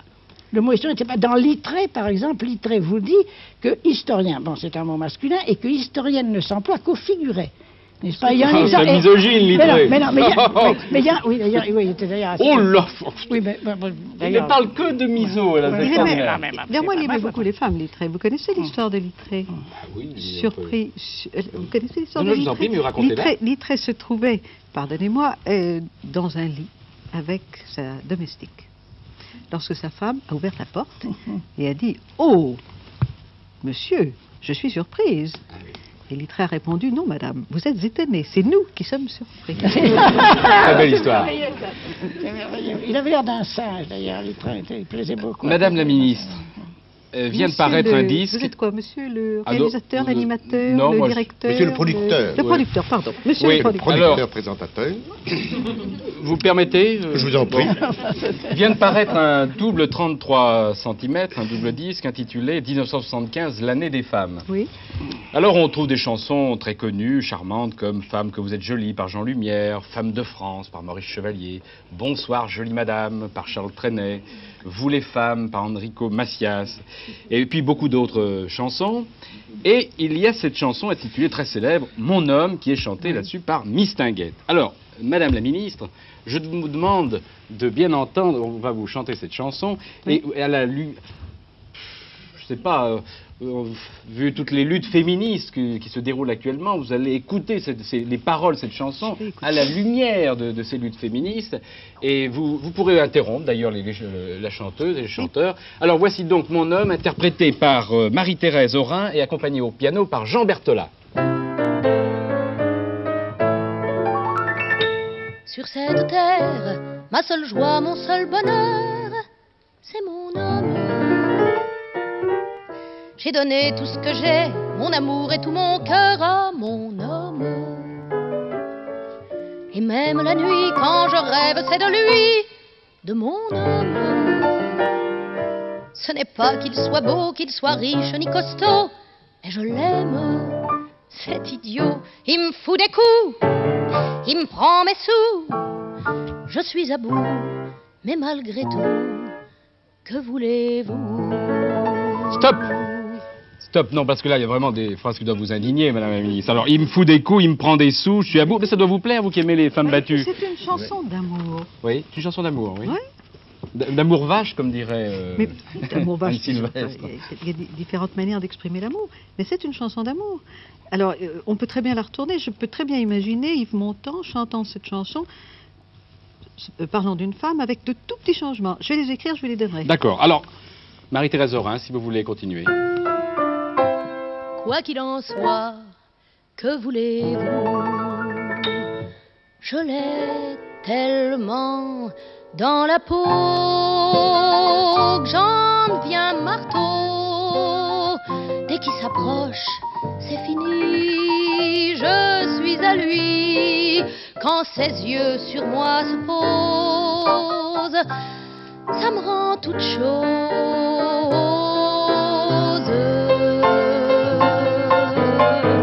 Je l'ai tellement dans la peau qu'au moindre mot, il me ferait faire n'importe quoi. Je tuerais ma foi, je sens qu'il me rendrait infâme, mais je ne suis qu'une femme, et je l'ai tellement dans la peau. Stop, alors j'attire votre attention, Madame la ministre, sur... par exemple, oui. Je sens qu'il me ferait devenir infâme. Oui. Je sens qu'elle me ferait devenir infâme, cette sacrée bonne femme. Oui, ah oui, c'est ça. Tout simple. J'ai pas chanté. Oui. Vous pourriez chanter ça, oui, c'est vrai. Écoutez, là, vous m'en demandez un tout petit peu trop. Mais Berthollat pourrait très bien chanter la version bon, alors écoutez, féminine, si Marie-Thérèse Aurin, vous voulez continuer avec les femmes, puis nous ferons un la petit version homme. Version homme. Ah bon, très bien. Pour le quitter, c'est fou ce que m'ont à faire d'autres hommes. Entre nous, voyez-vous, ils ne valent pas très cher tous les hommes. La femme, à vrai dire, n'est faite que pour souffrir par les hommes. Dans les balles, j'ai couru, afin d'oublier, j'ai bu. Rien à faire, j'ai pas pu. Quand il me dit viens, je suis comme un chien. Y a pas moyen, c'est comme un lien qui me retient. Je l'ai tellement dans la peau que j'en suis dingo, que celle qui n'a pas aussi connu ceci ose venir la première me jeter la pierre.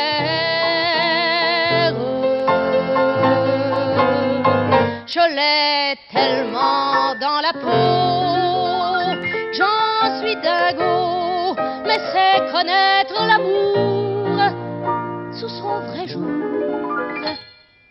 Et je dis qu'il faut qu'on pardonne quand une femme se donne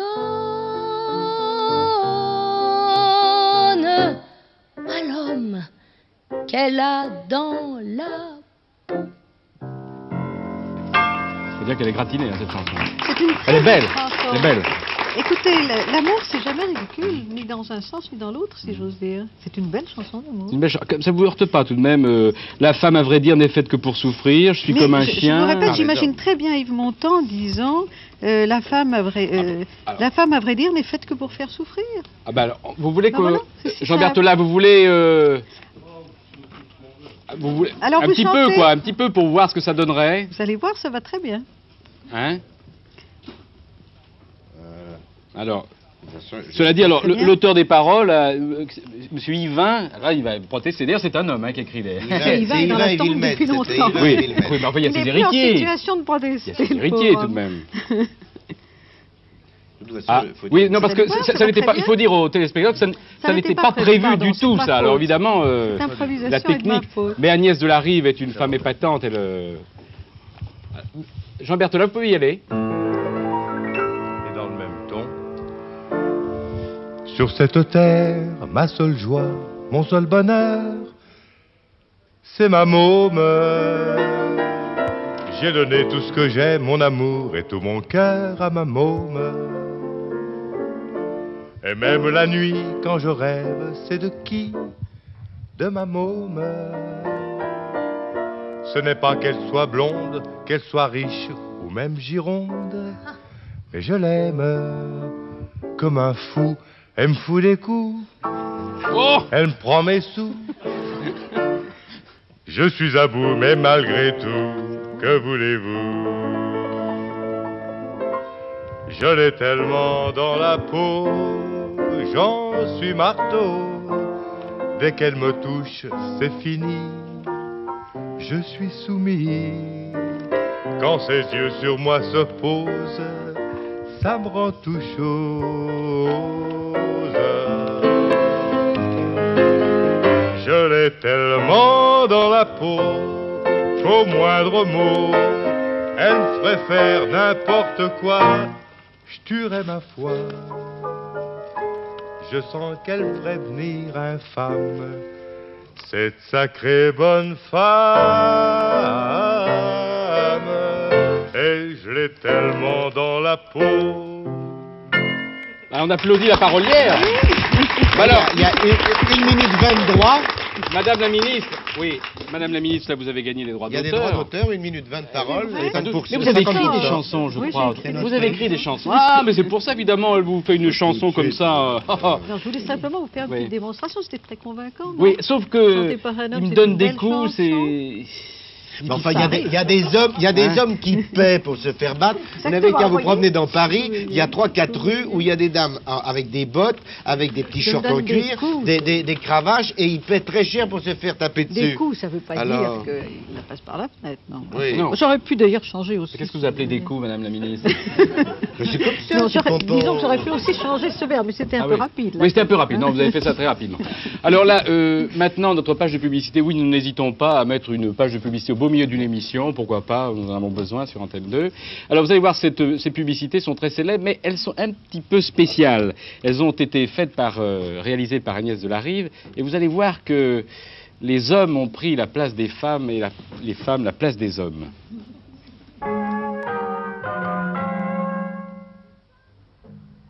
Stéphane, où est la serviette? À sa place, j'ai tout rangé. Stéphane, où est mon pull? Dans l'armoire. Je l'ai rincé avec Nélor. Vous croyez qu'elle va remarquer?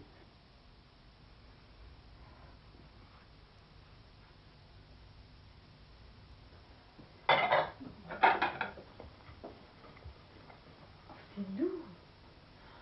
Oh, je me sens bien. Oh, elle a remarqué. Moi, je trouve qu'avec Abel, bon, là, j'ai plus propre. Enfin, comme tu dirais, il est plus blanc. Vous faites confiance à Abel? Ah oui, pour tout le linge délicat. Pour mes caleçons, mes maillots, et puis pour tout le gros linge aussi. Enfin, celui où il y a beaucoup de taches dessus. Parce qu'il faut vous dire que ma femme ramène à la maison des bleus de travail qui sont carrément noirs. Alors, je fais confiance à Abel. Monsieur Boubileux, je vais vous faire une proposition. Je vous échange votre baril d'Abel contre 2 barils d'une autre lessive. Non, mais là, s'il vous plaît, ça m'intéresse pas. Moi, j'aime mieux Abel, moi. Monsieur Boubileux, vous l'approuvez? La propreté d'Abel, ça ne s'échange pas. Nous réglerons donc cette affaire ensemble dès que vous le désirerez. Je vous prie de croire, mon cher maître, à l'assurance de ma vive considération. Oui? Oui? Ah, oui, mais... Avez-vous né les 5 heures?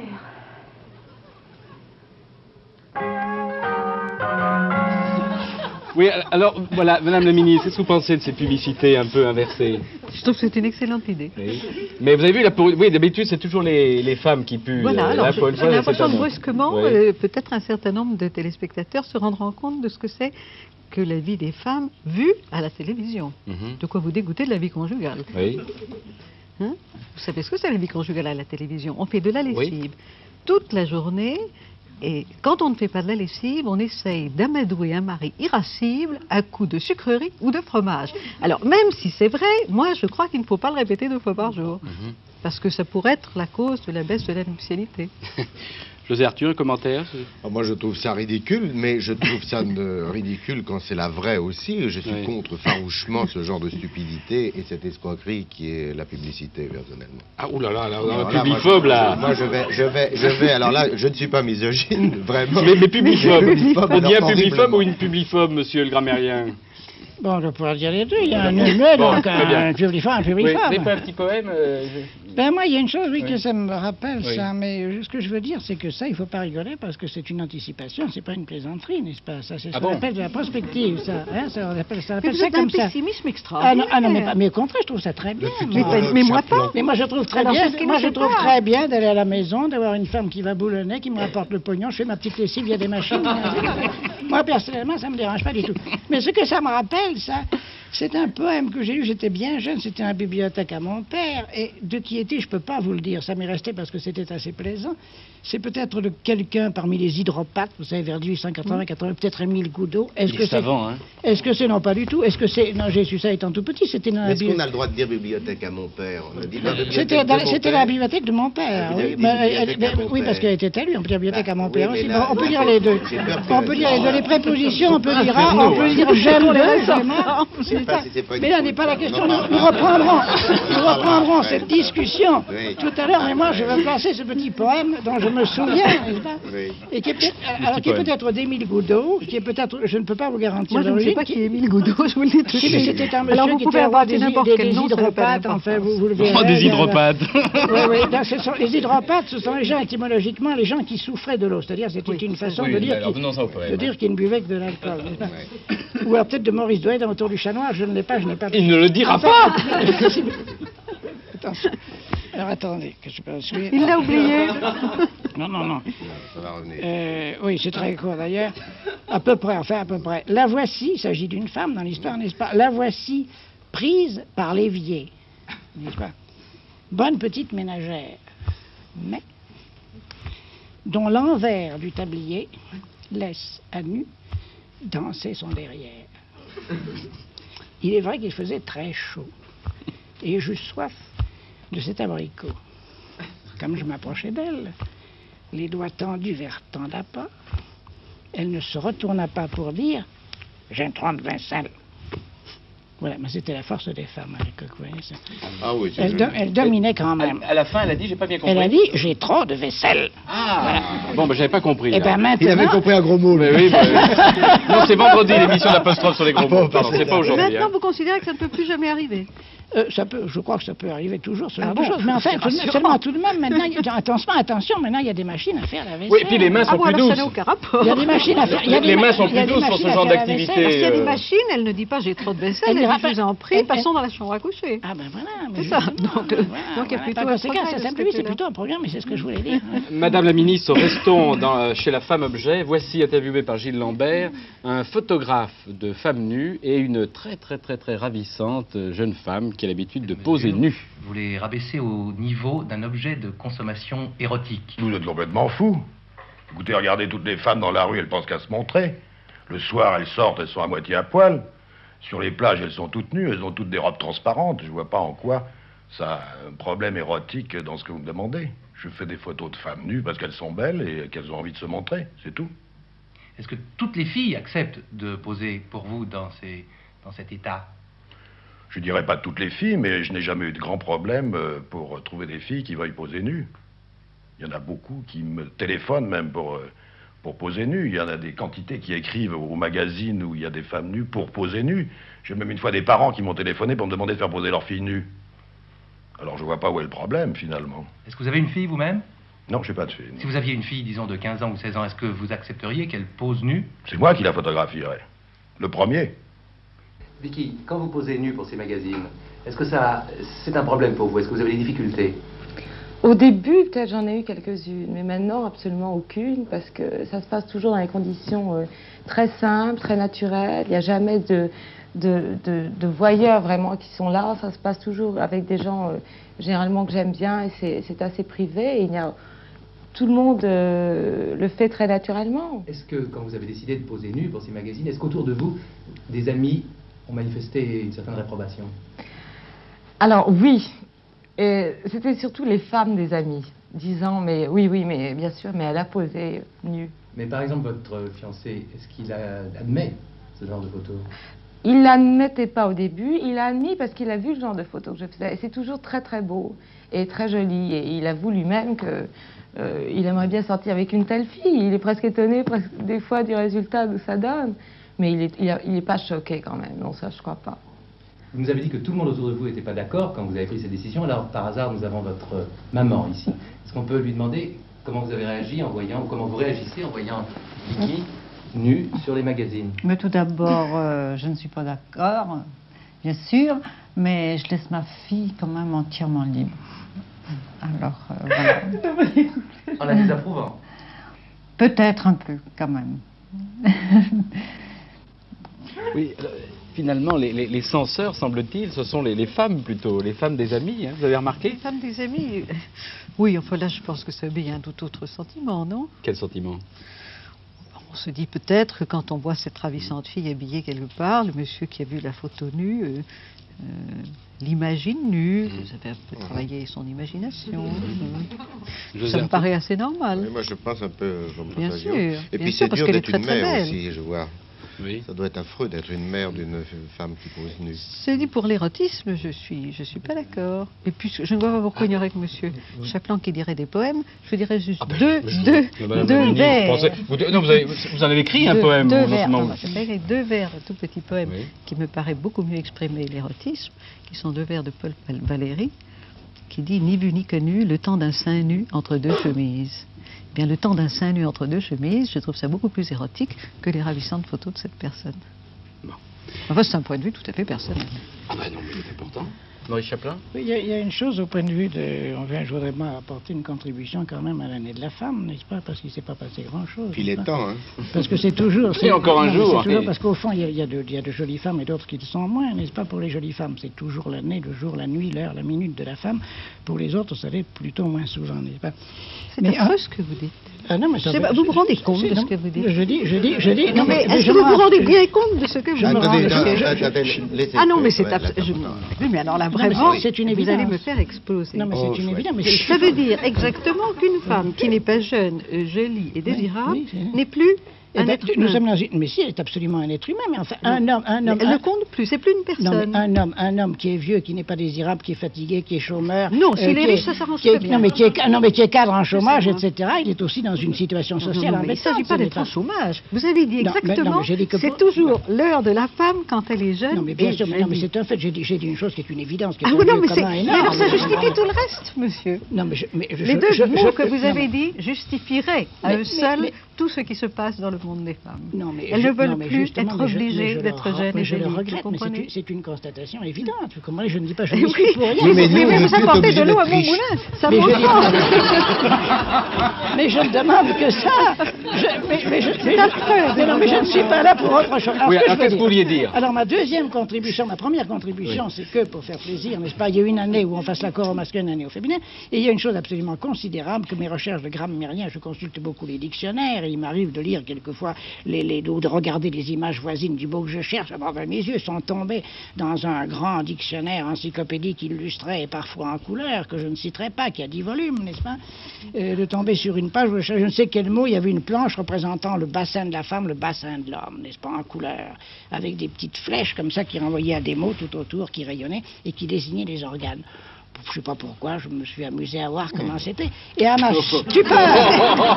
Parce que vous ne le saviez pas. À quel âge vous avez découvert ça? Écoutez, mais vous allez voir, non mais ça, ce sont des bonheurs de grammairien, c'est comme ça que les choses se font.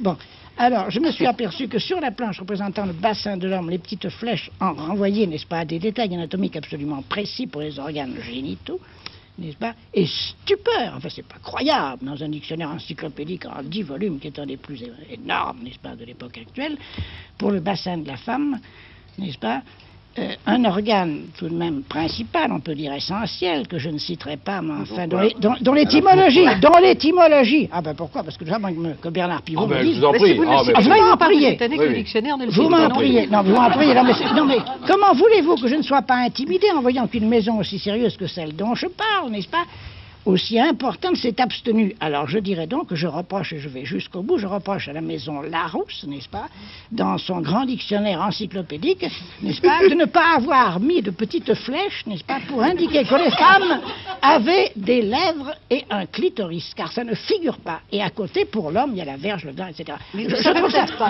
Je trouve que cette excision typographique est absolument monstrueuse. C'est votre avis?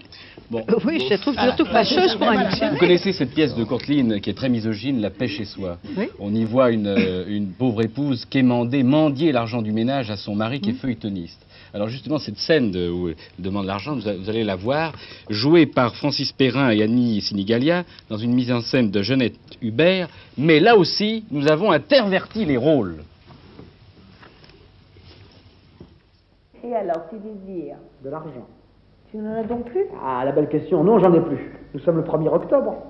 Ah, c'est ma foi vrai. Ça, j'en ai plus. Je voudrais bien savoir si j'en avais ou je l'aurais pris. Tu supposes que je me lève la nuit pour te voler, hein? Mais que tu parles de voler, bon Dieu, quelle nouvelle querelle viens-tu chercher là? Je ne suppose rien du tout. Je te donne le 1er de chaque mois l'argent nécessaire au ménage. Pendant que le mois court, l'argent file et la bourse est à sec quand le mois est à bout. C'est aussi simple que ça. Puisqu'on est ainsi, donne-moi ce qui me revient.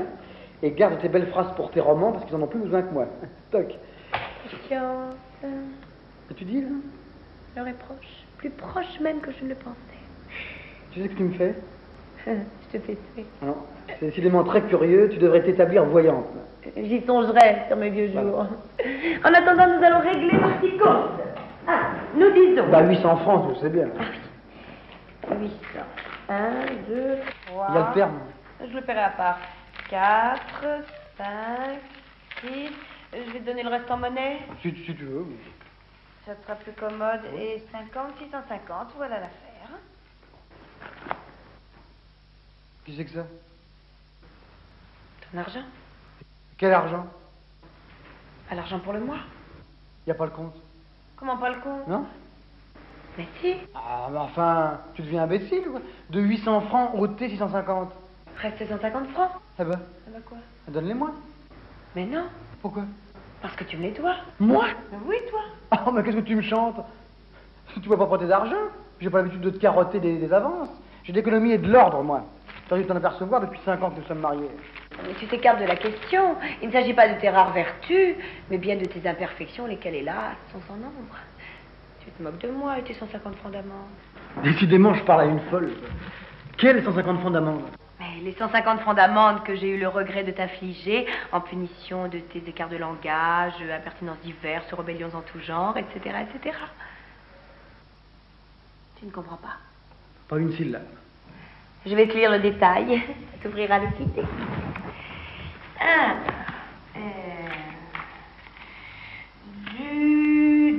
Du 1er septembre. Pour avoir tranché une question sans reconnaître le premier mot, puis convaincu de son erreur, s'y être cramponné de parti pris avec une insigne mauvaise foi, afin d'avoir raison quand même pour m'exaspérer, moi, Valentine, femme modérée, patiente et douce, 3 francs 95. Quoi? Mais qu'est-ce que c'est que ça? Du 2. Pour avoir, Valentine ayant exprimé le désir de dîner un quart d'heure plus tôt, fait servir un quart d'heure plus tard, et répondu à la dite Valentine, qui se plaignait sans acrimonie, si tu n'es pas contente, va-t'en dîner ailleurs, 6 francs 70. Oh, ça. Et du 5, pour lui avoir dit, te rappelles-tu la fois où je t'ai pardonné d'être rentré à 7 heures du matin, 71 francs. Combien? 71 francs. Ah, c'est pour rien. Quand on a pardonné aux gens, on ne doit pas être tout le temps le leur cornet aux oreilles. Et du reste, pardonner quoi? J'ai expliqué 100 fois que j'avais manqué le dernier train. Et mon œil, je te crois pas. Mais crois ce qui te plaira de croire. Tant qu'à faire que d'être ta victime, j'aime autant ne pas t'en avoir d'obligation. Toc, je continue. Du 7... Ça va durer longtemps? Quoi? Le système des amants? Oui. Tant que tu ne seras pas revenu à un plus juste sentiment des égards auxquels j'ai droit et que j'exige désormais. Des égards? Oui. Ah oui, c'est à mourir de rire. Bien entendu. Voilà 5 ans que je m'ingénie à excuser ton injustice et que je me crée des devoirs tout exprès pour avoir le souci de les remplir. Aujourd'hui, je pousse la prétention jusqu'à supposer que peut-être un jour, une fois par hasard, tu as pu t'en apercevoir et en avoir été touché.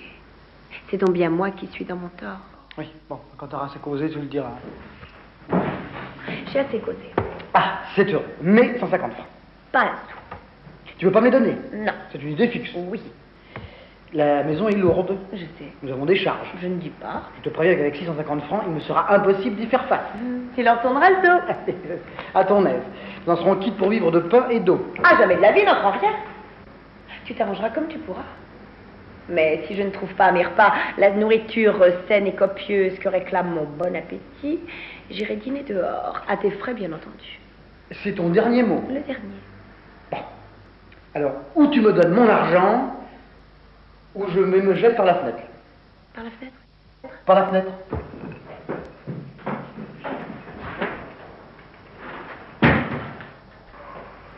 Saute. Allez, saute.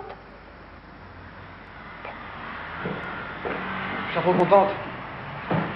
Du 1er octobre, pour avoir menacé Valentine de se suicider sous ses yeux, tentant ainsi d'exploiter la tendresse de cette excellente femme, 4 francs 95. Pour ne l'avoir pas fait, 10 centimes. Ah non, je sais ce que tu cherches. Je sais où tu veux en venir. Tu soupires après mon trépas. Trépas, 75 centimes, pour s'être servi au cours de la conversation de locution empruntée à un roman de Guy Descartes. Ah oui, non. Mais il y a trop longtemps que je souffre sans me plaindre. J'en ai assez. Je retourne chez ma mère.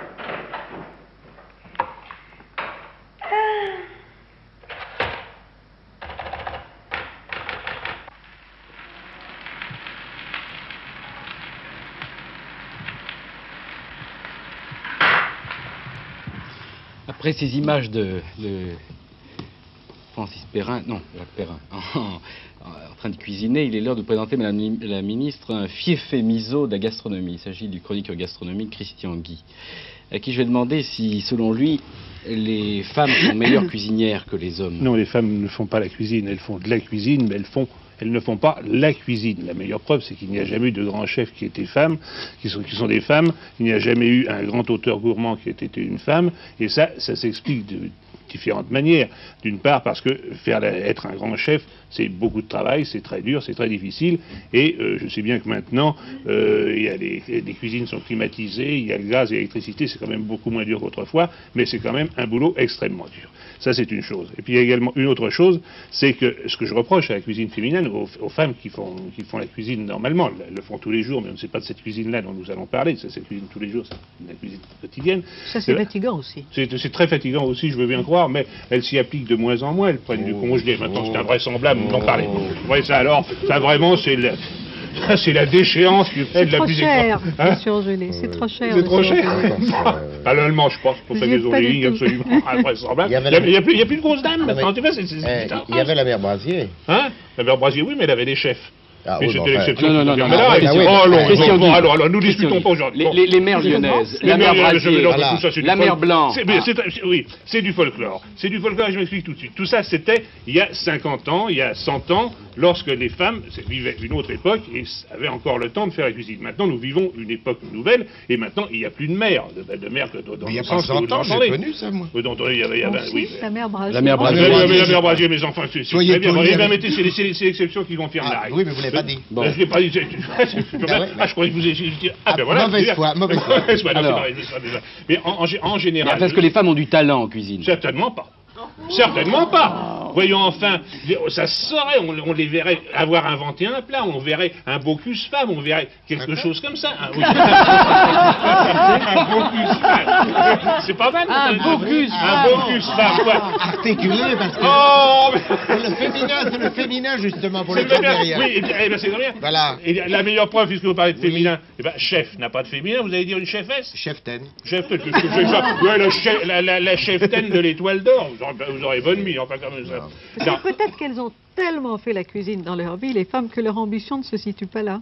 C'est une façon, mais elles pourraient quand même continuer à le faire, ce serait quand même très agréable. Elles le font, mais elles le réussissent mal. Non mais attendez, ce que vous contestez, c'est l'esprit créateur de la femme. Ce que je conteste, c'est l'esprit créateur de la femme.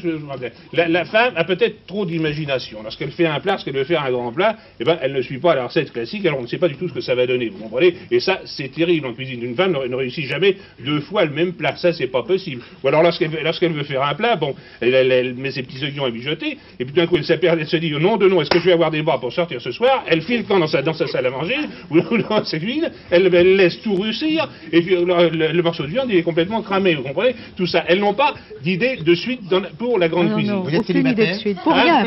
Ah mais si, mais pour tout. Vous êtes célibataire? Mais non, mais bien sûr, je suis marié, voyons, enfin quoi. Non, Madame la ministre va répondre. Ouais. Non, mais vous avez tout fait raison, les femmes n'ont pas d'idée de suite, laissent brûler la viande, tout le monde le sait tous les jours. Vous rentrez chez vous, vous dînez, vous n'avez jamais mangé un dîner correct, c'est bien connu, moi. Personne. Non, mais est-ce que vous êtes d'accord, il conteste l'esprit créatif de la femme en cuisine, ne parlons pas de la cuisine de tous les jours, mais il considère que il n'y a que de grands chefs hommes. Mais ça n'a pas beaucoup de rapport avec le fait de laisser brûler les oignons, de laisser cramer la viande, l'esprit créateur. Mais si, il y a l'esprit créateur et l'esprit de faire une grande recette, et c'est là où nous emmenons, n'est-ce pas? Et c'est impossible. La meilleure preuve, je vous dis, citez-moi. Oui, vous m'avez cité Mme Brasier tout à l'heure. Bon, il y en a d'autres, allons, donc mais je crois que vous avez donné pour une fois que je ne parle pour parler sérieusement, je crois que vous avez donné un très bon argument tout à l'heure, et que les conditions dans lesquelles on fait la cuisine quand on est un grand chef dans un grand restaurant sont presque intolérables physiquement pour une femme. C'est tout à fait vrai. Oui, ça c'est le premier argument, c'est l'argument peut-être principal. Je crois qu'en effet, en tout cas pendant des années, avec les cuisinières à charbon, c'était véritablement dur. Et que les femmes n'ont pas fait ce métier-là. Je ne suis pas sûre qu'aujourd'hui, avec les conditions nouvelles, l'électricité, etc., une femme qui aurait envie, qui placerait son ambition dans le fait de faire une grande cuisine, n'y arriverait pas. Mais je serais très étonnée qu'il y ait une femme qui place son ambition dans le fait de réussir une grande cuisine. Voilà, je crois que il y a vraiment quelque chose qui est bloqué pour le moment. Non, si vous le permettez, je crois c'est qu'elles n'ont pas envie de faire de la grande cuisine. Elles n'ont absolument pas envie, parce qu'elles ne se sentent pas capables. Ah non, elles en ont trop fait, elles en ont trop fait, mais non, absolument pas, elles n'en ont jamais fait assez.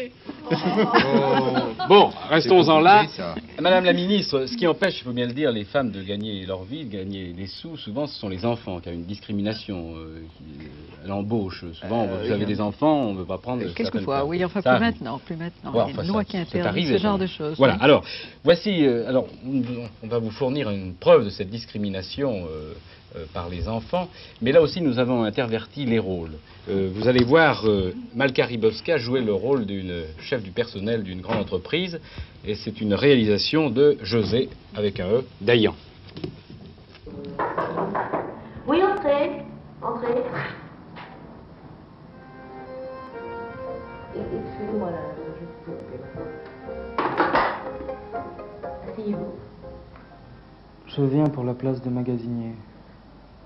Votre âge? 22 ans. Célibataire? Oui. Fiancé? Non, non. Non. À la bonne heure. Je viens de refuser la place à un garçon qui a déjà eu 2 gosses en 2 ans. C'est qu'un début. Vous comprenez que nous ne pouvons pas former des collaborateurs pour leur payer des congés de paternité. Ben, c'est-à-dire... Mais vous envisagez de vous marier quand? Ben, c'est-à-dire que... Vous êtes tellement jeune. Vous avez toute la vie devant vous pour avoir des enfants, non? Enfin, madame, je voulais vous dire que... Oui, ben, dites-moi, allez-y. Des enfants, j'en ai. Vous avez des enfants? Oui, madame.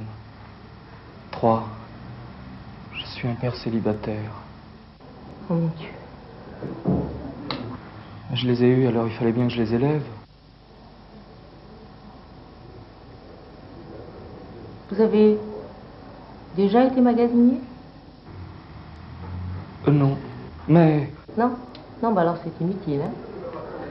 Parce que pour briguer la place de magasinier, il faut avoir une expérience d'au moins 6 mois.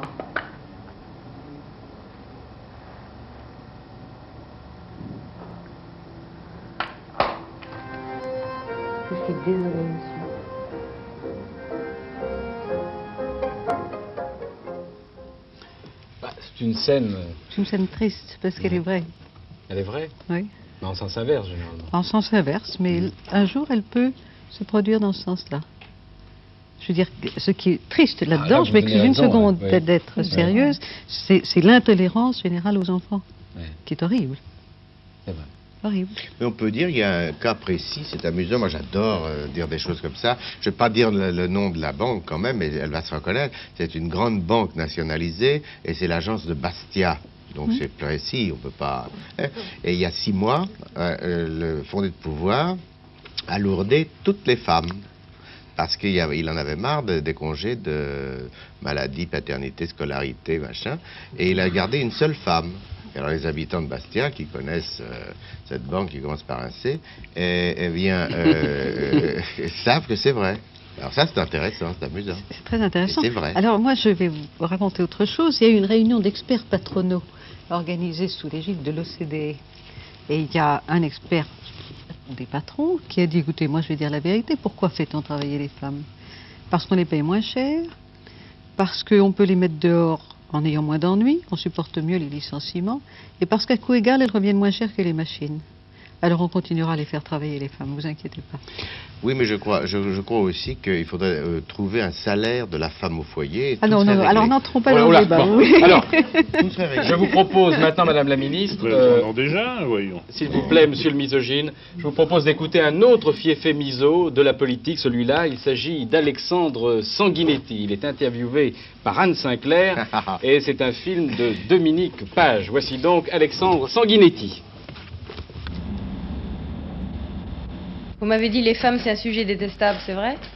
Mais non, c'est pas un sujet détestable. Dans les sociétés européennes, il y a longtemps qu'il est réglé. Alors Le qu'elles vrai sont- problème de la femme se pose dans les sociétés non européennes. Alors qu'en France, qu'elles se plaignent pas, on n'avait pas besoin de l'année de la femme. Mais il faut toujours se plaindre. Les hommes se plaignent bien. Pourquoi est-ce que les femmes ne se plaindraient pas? Le problème est de savoir ce que l'on attend de la vie. L'égalité de la femme est évidente, normale, nécessaire. À une condition, c'est qu'elle n'oublie pas la différence et la complémentarité. Si elle se présente uniquement en rivale de l'homme, sur les mêmes plans que l'homme, il y a beaucoup de chances pour qu'elle ne soit pas de la même force. Sur quel plan est-elle légale? Sur tous les plans juridiques. Il n'y a pas l'ombre d'un doute. Non, Cherchez un texte. Je parlais en capacité. En capacité, elles sont aussi intelligentes que les hommes, quelquefois plus, et elles sont parfaitement capables d'affronter des métiers d'hommes. Nous le savons tous. Et cette année de la femme vous a irrité, agacé ou fait prendre conscience d'un certain nombre de choses? Non, écoutez, vraiment, je ne suis pas né hier matin, j'ai pas pris conscience, parce qu'il y avait une année de la femme, qu'il y avait un problème de la femme. Lorsque le général leur a donné le droit de vote en 1945, alors que les hommes avaient le droit de vote depuis 1848, je reconnais qu'on aurait pu se décider avant. Mais à côté d'un confort juridique, elle réclame aussi un confort moral. Ah, mais ça, on ne peut pas leur offrir, on ne le trouve qu'en soi-même.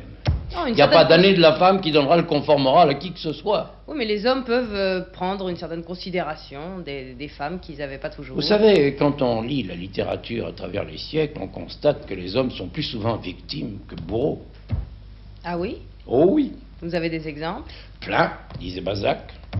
Oui, c'est la littérature. C'est pas de la littérature, Dans c'est l'histoire, l'observation de son temps. Dans l'histoire, les hommes ont été plus fréquemment victimes des femmes? Ah oui, il n'y a pas d'un doute, car les femmes ont, par les procédés qui leur appartiennent, dominé les hommes beaucoup plus souvent que les hommes n'ont dominé les femmes. Vous avez l'impression que durant cette année de la femme, il y a eu une revendication plus grande du sexe féminin? Oui, il y a une agressivité de la part des femmes qui ne sont pas femmes. Ça, c'est vrai. Parce que les autres n'ont pas de problème à se poser et les hommes sont à leurs pieds. Qu'est-ce que vous appelez des femmes pas femmes? Ne me demandez pas de détails, ni de noms. Votre type de femme, c'est plutôt George Sand ou plutôt Martine Carole? Et si on prenait au milieu, ça vaudrait mieux, non? Non, non, non, pas du tout. Ça se rapproche plutôt de laquelle des deux? D'aucune des deux. Ni l'intellectuel, Mais je voudrais les deux. ni la jolie chose. Vous savez, en vérité, il faudrait plusieurs femmes pour arriver à réaliser un idéal féminin. C'est curieux comme tous les hommes refusent de choisir finalement. Mais parce qu'il n'y a pas moyen de faire le choix. Oui, ou qu'ils osent pas. Non, parce qu'il est impossible de faire le choix. Vous n'avez pas peur des femmes? Du tout. Votre commentaire, Madame? Je trouve qu'il y a d'abord il y a des choses très drôles dans ce que dit M. Sanguinetti. Et il y a des choses très justes aussi. Quand il dit qu'il y a autant d'hommes que de femmes qui ont raté leur vie, c'est vrai. Mais quelque chose me frappe. Il dit, n'est-ce pas, les femmes n'ont qu'à être des femmes, mais elles ont les hommes à leurs pieds. Alors nous en revenons à ce qu'on disait tout à l'heure. Je voudrais savoir jusqu'à quel âge on a un homme à ses pieds. Et alors après, qu'est-ce qu'on fait? Avec Ninon de l'Enclos, c'est allé très loin, n'est-ce pas? Oui, enfin, il y en a une. 90 ans, c'est un cas quand même un petit peu particulier pour pénétrer. Et si on n'a pas un physique tel, ou enfin, qu'on ait des hommes à ses pieds, alors on disparaît complètement. N'est-ce pas? Dans la vision des hommes, y compris celle d'Alexandre Sanguinetti, qui, encore une fois, d'autre part, dit des choses fort intelligentes et fort justes, vous n'existez qu'à condition... Vous êtes gentil avec lui, je trouve. Non, c'est vrai. Il est drôle, il a de l'esprit, il a dit des gentil. choses justes. Non, je peux aussi être très désagréable avec lui, mais pas sur ce terrain-là. Donc, je ne vois pas comment on peut concevoir les femmes uniquement dans cette situation-là. Vous êtes une femme et vous avez un homme à vos pieds. Je voudrais savoir, parmi les femmes qui nous regardent, combien de femmes ont des hommes à leurs pieds. Bon, eh bien, Madame la Ministre, ça y est, l'émission touche à sa fin. Encore un jour, c'est vrai, et l'année de la femme, ouf, c'est fini. Donc, il est normal que je vous donne le dernier mot. De l'année de la femme? Non, de l'émission. Ah, bien, la femme, vous l'aurez toujours, là, de toute façon. Comment est ce fameux mot? Attendez. Vous avez un grammairien si vous cherchez un mot. Non, le combat continue, camarade. Le combat continue. Bravo.